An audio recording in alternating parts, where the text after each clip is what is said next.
নমস্কার বন্ধুরা, আজ মকর সংক্রান্তি। আজ আমরা চলে এসেছি আসানসোলের দামোদর নদে। এই জায়গাটি খুব মনোরম ও সুন্দর।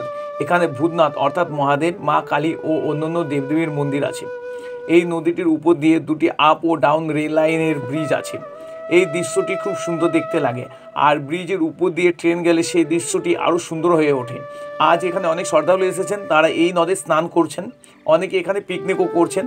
চলুন এবার আমরা চলে আসি ভূতনাথ মন্দিরের দিকে।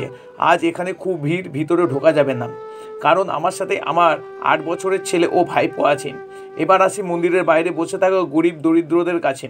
আমি বেশ কিছু পয়সা নিয়ে এসেছি এই দরিদ্রদের দান করার জন্য। আমি, আমার ছেলে ও আমার ভাইপো মিলে এই গরিব দরিদ্রদের কিছু পয়সা দান করলাম। আমি যখনই এরম কোনো জায়গায় আসি তখনই কিছু পয়সা নিয়ে আসি তাদের দান করার জন্য, যদিও তাদের জন্য বেশি কিছু করার আমার সামর্থ্য নেই।